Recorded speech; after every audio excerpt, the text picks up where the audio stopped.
Year 10 and 11, welcome to your comparison of the poems Poppies and Kamikaze from the AQA Power and Conflict section of poetry.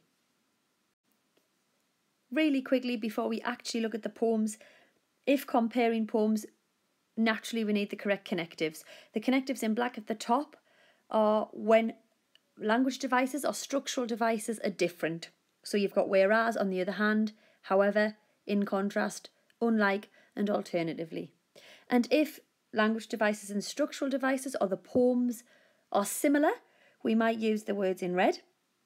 Similarly, likewise, equally, as with, or in the same way. So don't forget, this is a comparative exam, so we have to actively compare the poems. Also, we want to be able to vary the way we say shows.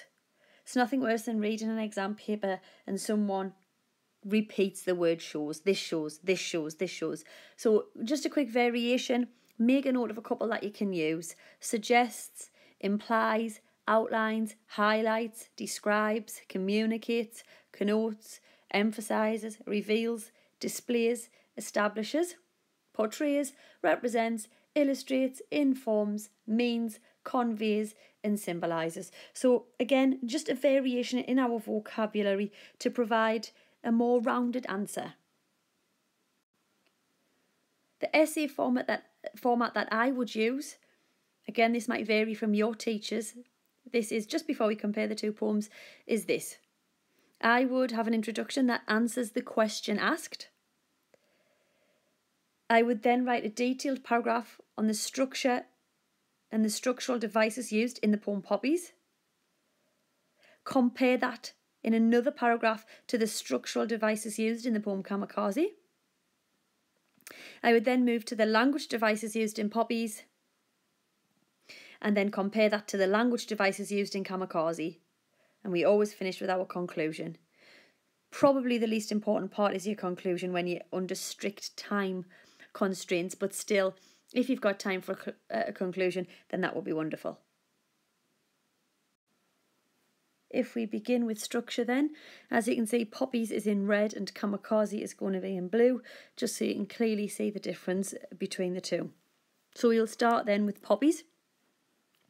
Poppies uses 4 irregular stanzas, and this represents the mother's experience and the change in her emotions. These emotions increase in severity as the poem progresses. So if you think about it, as the poem progresses, her emotions get worse at the loss of her son. And it's this idea that she wasn't prepared for him to leave, and this idea that he doesn't return, because remember, we end the poem where she's sitting at his gravestone, running her fingers through the inscription. So 4 irregular stanzas, the mother's emotions and the severity of those emotions.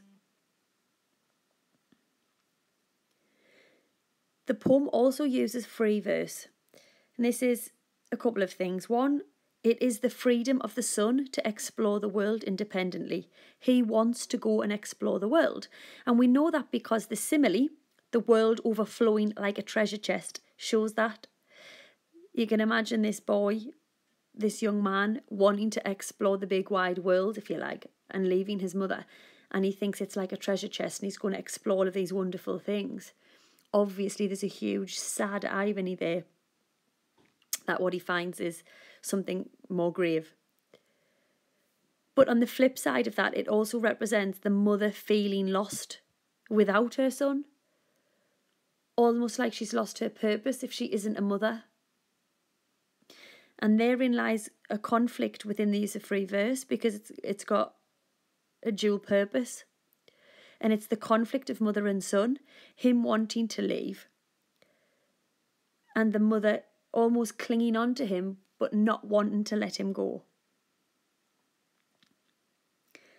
And then we move to enjambment. And it's the cycle of children leaving home. This constant cycle, it's never ending. It's something that is continuous and unavoidable. Children will always grow up and children will always leave home. No matter how your parents feel, how protective they want to be, it will always happen. And I suppose there's an inability there. There's an inability of the mother to stop the son. And then we move to Shazera. Now your Shazera, the breaks in the middle of the poetic line, is the mother trying to remain calm and composed, but ultimately she always breaks down. So these pauses in the middle of each poetic line, or when they're used, you can almost imagine the mother stopping, trying to compose herself before she carries on, and failing, always breaking down, because we're talking about the loss of a child here. I suppose, again, your Shazera links to the theme of conflict as well. Again, it's conflicting emotions. Remaining calm and breaking down. Remaining calm and breaking down. Two additional things here that I want to add on are that the poem is in a non-chronological order, which shows that the mother remembers the past. And this links straight into the next thing, which is a mixture of the past and present tense. This can go in language. I've put it in structure just, I suppose, as a reminder, but the poet uses the past and the present tense here, which links to your non-chronological order. And that is because the mother has a lot of memories that she reveals. And time has moved on, but the mother can't, which is why we have this mixture of the past and the present tense. She is trapped. She is trapped within the memories of her son as a child, and we hear about him playing. So the past and the present tense mixed with your non-chronological order is the inability of the mother to let him go. Okay? If we move over to Poppies, to Kamikaze, I apologise. If we move to Kamikaze, there's an immediate difference. Where Poppies uses irregular stanzas, Kamikaze uses regular stanzas. And that reflects the strict routine of the Japanese military. This rigid order. And that contrasts with the chaos of war.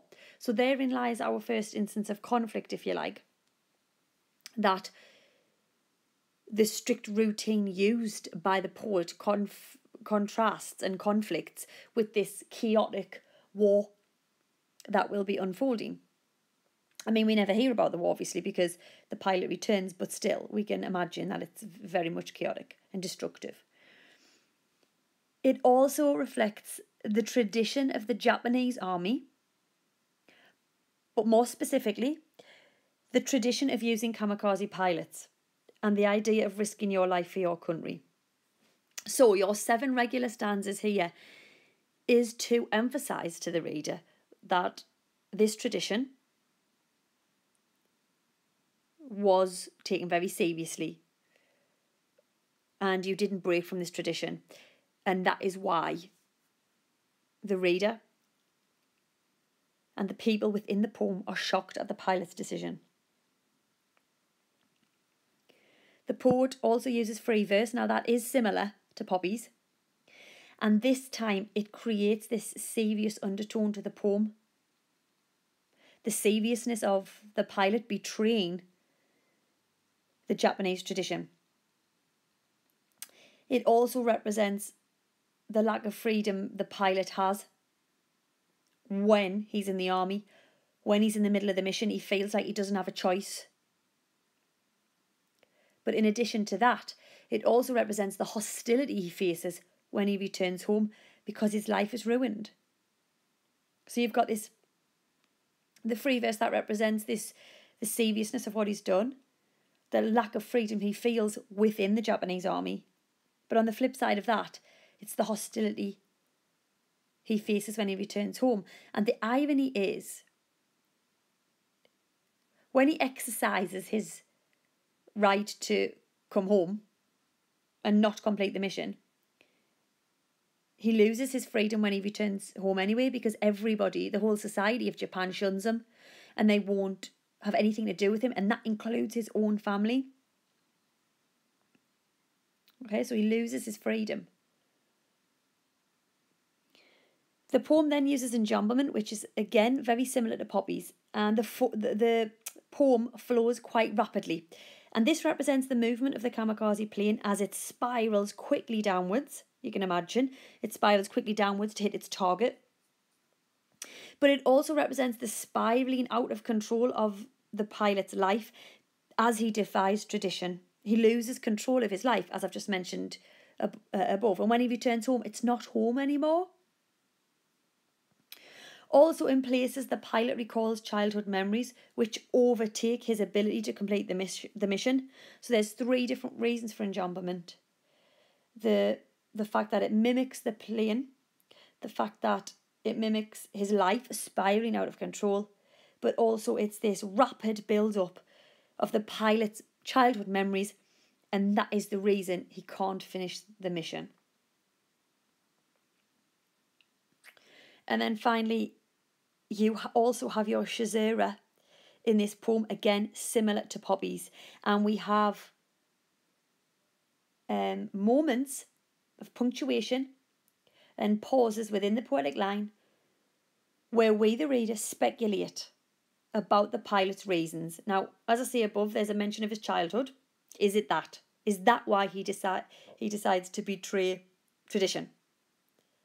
And these pauses offer the reader a chance to consider exactly what the pilot was thinking. Why did he do it? What were his reasons? Okay. And then finally, your volta.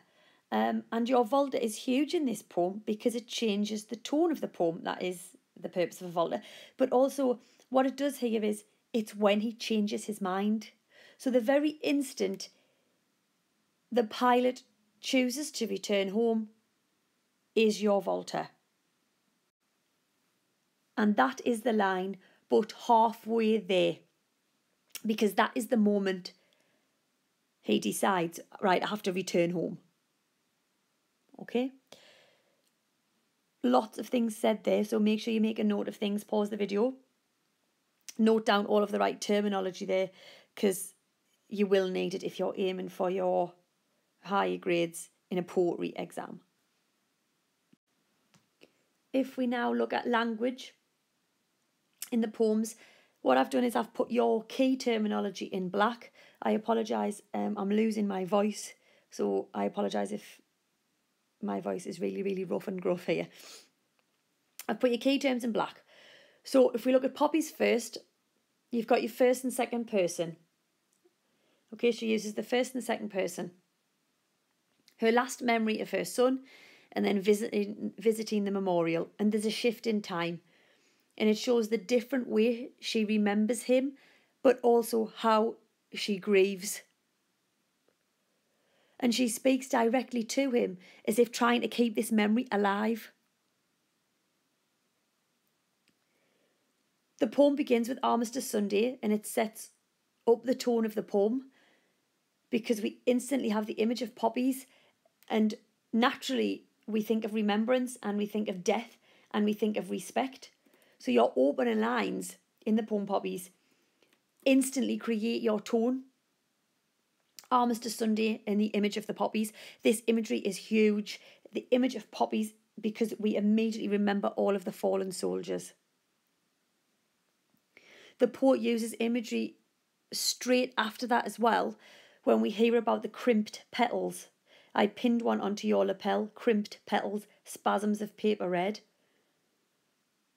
And the idea that the petals are crimped and ruined is almost an instance of foreshadowing. The ruined poppy, her ruined son. Remember, foreshadowing is when we are warned about something. And if we link that straight into the spasms of paper red, well, look at the word spasms. It's uncomfortable. It sounds painful. It does not sound like this particular poppy with the crimped petals and the spasms of red is the image that we associate with poppies. Actually, what it does is it sounds like a ruined flower. Okay? So straight away, as a reader, we feel sad already, and we haven't even got to the most important part.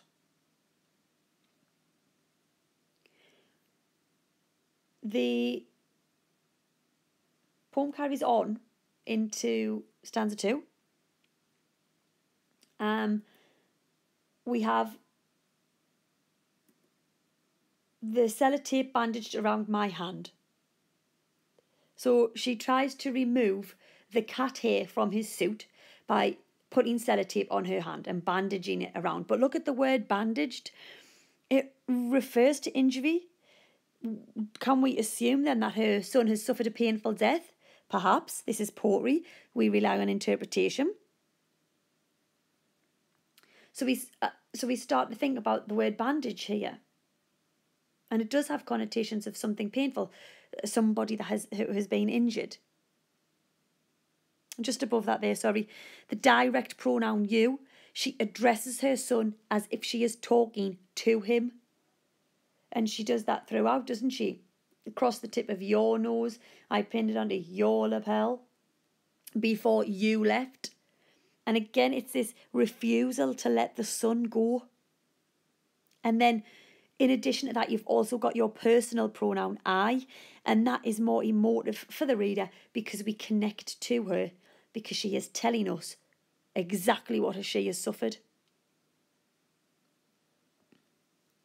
And the last language device for Poppies there, on this slide, I've got a lot more to say, is the metaphor, steeled the softening of my face. So she smooths down the shirt, the upturned collar, and steeled the softening of my face. This metaphor is an idea that she is trying to be strong and brave in front of her son. So she steels her face. Look at that steel. Something solid that can't change. As we know, because of Yoshizura, she always breaks down when she's trying to be strong in front of him and not get emotional. She does break down, doesn't she? Which is why she has to keep pausing and gathering herself, if you like. As I say, I've got lots more to say about Poppies, but I can't get it all on this slide. So we'll do this language in Kamikaze before we move to the next bit, which has more language on both. So if we look at Kamikaze then, in Kamikaze the language appears to be natural and everyday. However, some language devices invite the reader to think about what the pilot may have seen from his plane. And it adds to the power of the moment, that specific moment when we get our Volta, but also shows the daughter has thought about the same scene. So the daughter has thought about, why has Dad returned? Why has he not completed the mission? What was going through his mind? Now in stanza 1, we have her father embarked at sunrise. And embarked has a possible double meaning here. One, to board a plane, or to embark on a journey, a new adventure. And it's positive connotations here, as if it's done willingly. As if he has willingly got on that plane to complete this mission. And we link that with this positive, powerful image of the sunrise. And off the first line, we almost feel a sense of hope. As I say, natural everyday language. As stanza 1 develops, we hear that he's got a samurai sword in the cockpit, a shaven head full of powerful incantations. Now this is powerful imagery because the soldiers shaved their heads as part of a ritual that demonstrated their readiness as well as remaining dignified even in death.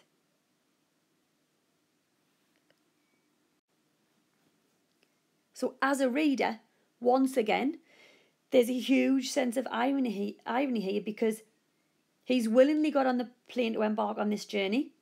He has shaven his head to prove that he's ready to die for what he believes in, for what his country believe in.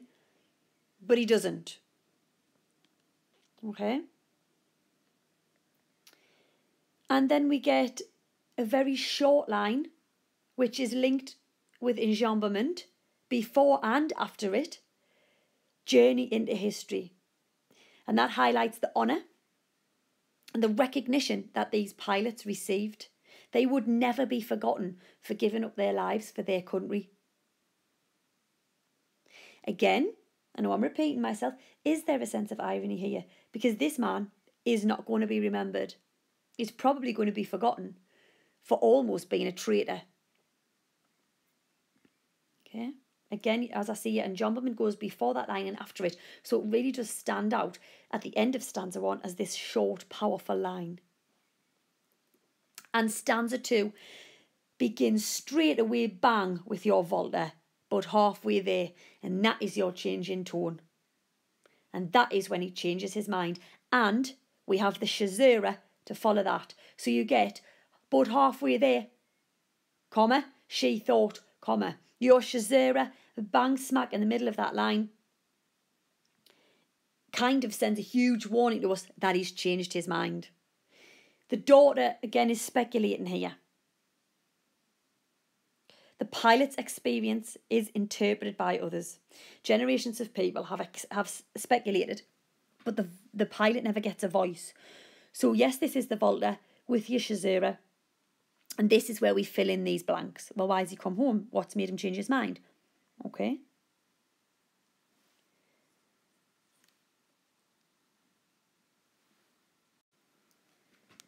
If we follow the format we just used, which is to go back to the left for Poppies, and then we'll do the right Kamikaze. I hope that makes sense. So, the mother describes two memories. She describes the memory of the son leaving home, but also him being a child. Play at being Eskimos like we did when you were little. And the words play and little here remind us of childhood innocence. And this, again, this memory of him that she's clinging to, of him being a child and running about before, excuse this cliche, the big bad world ruined her son. Then we get the metaphor of the black thorns of your hair. And she says, I resisted the impulse to run my fingers through the gelled black thorns of your hair. And it's this idea that the son, because he's grown up, he's a bit cold towards the mother, a bit prickly. He doesn't show affection towards her. And that's probably why she tries to hold back hers. And I suppose that actually, it's a little bit sad, isn't it, that he doesn't show her his true emotion before he leaves, because remember, he isn't going to return. And then it's straight into another metaphor. All my words flattened, rolled, turned into felt. And again, it's this idea that she is trying to hold back her emotions, her tears, not being overwhelmed in front of him, but she can't. And this metaphor of her words flattening, rolling and turning into felt, and remember, felt we can manipulate, kind of shows us how vulnerable the mother is. And the metaphor carries on into stanza 3, where we hear that her words slowly melt. And I think this is the moment she truly breaks down, and that is followed by your Shazera, full stop, where she gathers herself again, which is what I said earlier about the use of this Shazera. I was brave, again Shazera with your comma, as I walked with you.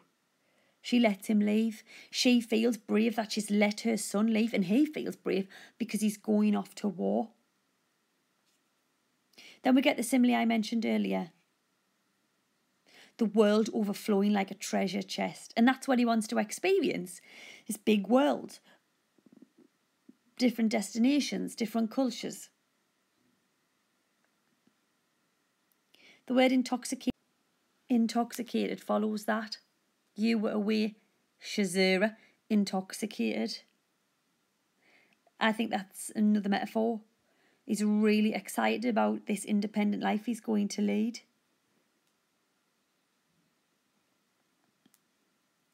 And we move on. We move on to a new image. The image of a songbird. And it says, after you'd gone, I went into your bedroom, released a songbird from its cage. The songbird is a symbol here of freedom because it's released from the cage. And that represents the sun. He's being released into the world. And the line that follows is the dove. Later, a single dove flew from the pear tree. And a dove is a symbol of innocence. And therein lies your representation of her son and how she will always view him as an innocent child, her innocent child. And then we move back to metaphor again. My stomach busy making tucks, darts, pleats. You can imagine her stomach going crazy because she's so anxious, emotional, worried about his safety, that her stomach's all over the place. We will move to the right now for Kamikaze. I've got one extra slide for Poppies because I haven't quite said everything. So that'll come after this. So Kamikaze, stanza 2 is still in stanza 2, okay? And we get the modal verb must. And this creates a bond between the pilot and the narrator. It appears to be an attempt to justify the pilot's actions and understand his plight. Sorry, I've put hid plight instead of his. Sorry, typing error, I apologise. Okay, so the fact that he must have looked far down at the little fishing boats, is the narrator trying to justify his actions? I think so. And the narrator is aligned with the pilot and shows sympathy towards him and his experience here. Because remember, a lot of us, probably most of us, would have abandoned this mission to kill yourself. And then we get a simile at the little fishing boat strung out like bunting on a green-blue translucent sea. Now, bunting is something else we associate with a celebration. And that contrasts with the main ideas behind the poem. It encourages the reader to consider what the pilot stands to lose and miss out on if he dies. Again, you've got to consider when he comes back, he misses out on everything anyway. So we're left to wonder, would his life have been better if he just completed the mission? Difficult one, that. It's a difficult one to consider. We get the repetition of the S and the F sounds of the fishing boats and the strung out like bunting and looked far down. So the repetition of the S and the F creates pace. It could mimic the motion of the aircraft. In particular, the past tense verb swiveled recalls the fatal spiral the pilots used to hit their targets. Swivel towards the sun is what it says in stanza 3.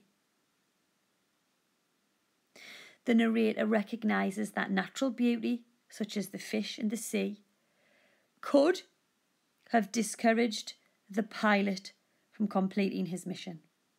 So earlier, we weren't quite sure why he quit the mission. Here, we have the question of, is it because of natural beauty? Because he realises how beautiful the world is. The metaphor, a tuna, the dark prince,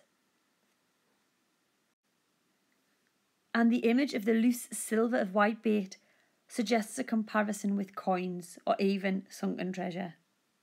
So the impression on us is that the sea is luxurious and wealthy. So again, when he's looking down at the sea and the fish, is that what spurs him to change his mind?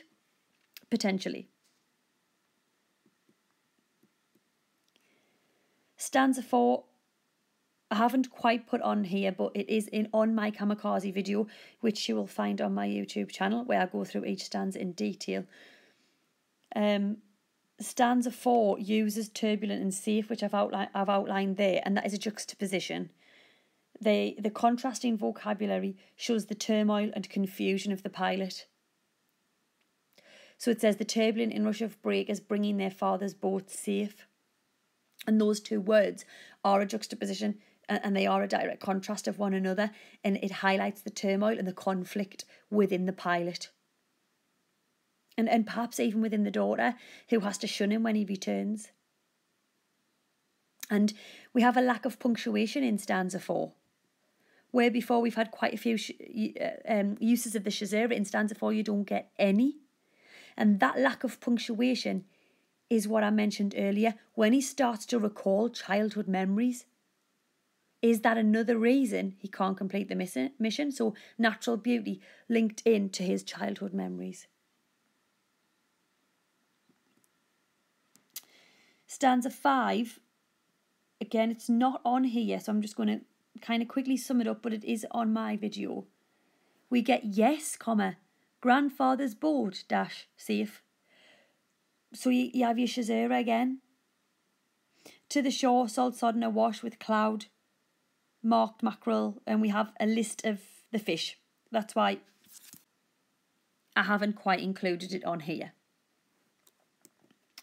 But when we reach stanza 6, my mother never spoke again in his presence. Huge line. Because it sets up the tension. Is the mother embarrassed and disgusted by the actions of her husband?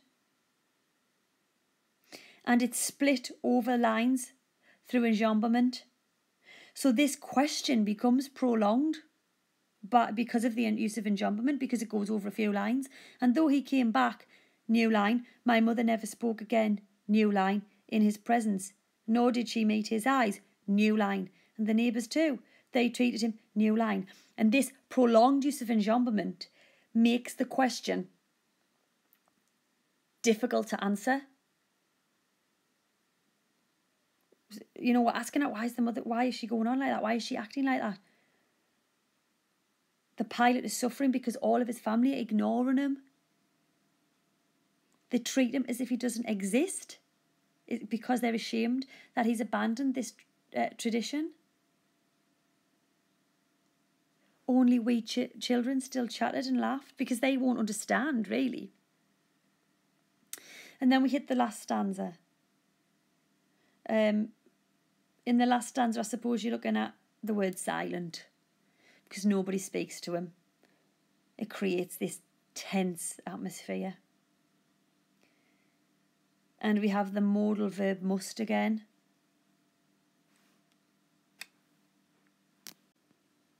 And I have included this on your next slide. So the last few things to say about language then. Again, we'll go back to Poppies because I've been working left to right. So I hope that's not confusing. We get the last stanza of Poppies. On reaching the top of the hill. The hill here is metaphorical of a struggle. The struggle of her son dying and her trying to come to terms with it. And she feels a lot of grief as she traces his name in the gravestone. And we get a simile, like a wishbone. And she's very fragile. She's broken, isn't she? She is a broken woman. And once again, we get this image of a dove. The dove pulled freely against the sky. The dove, as I said earlier, is your symbol of innocence. And look at the adverb freely. Is it the idea that now the son is dead, he is free from the horror of war? That's just a question I'm posing to you. And then it finishes whereby she's hoping to hear him playing. But this is a futile hope, isn't it? Because he's not going to come back. So the poem actually ends with an image of innocence, of him playing in the playground. I listened hoping to hear your playground voice catching on the wind. And I suppose it's poignant that we end with this innocent image of the playground, because that is the memory she has clung to all along. The memory of him as a child, and that's how she wants to remember him, isn't it? And we'll move over to Kamikaze to finish. As I said, the last stanza includes the modal verb must, and that's been repeated in the poem, hasn't it? And it creates a bond between the pilot and the narrator. As we know, she's almost been trying to justify his actions and speculate on his behalf. Again, is she justifying his actions? There's also a hint of desperation here. There's a hint of desperation here in the tone. Does the narrator want us to feel sorry for him, to show him mercy. I actually think most of us do. Because when he's returned home, you know, everybody shuns him. And the last line of the poem has a huge impact. He must have wondered which had been the better way to die. Now, he's not dead when he returns home. But actually what we're being told here is, well, he may as well have been. And that is an awful thing to try and comprehend. Would it have been better for him to have killed himself in the war than to return to this life when nobody acknowledges him, nobody speaks to him, not even his own wife, not even his own family? Don't forget, stanza 6 into stanza 7 says that the children chatted and laughed until they learned to be silent. So that it's almost like they've been warned not to laugh in his presence or speak to him or socialise with him. So again, the last line, huge impact. Would it have been better for him to have sacrificed his life as a kamikaze pilot than to return to the life that he returns to? An example opening on the question based on conflict might say, conflict is presented in Poppies in numerous ways.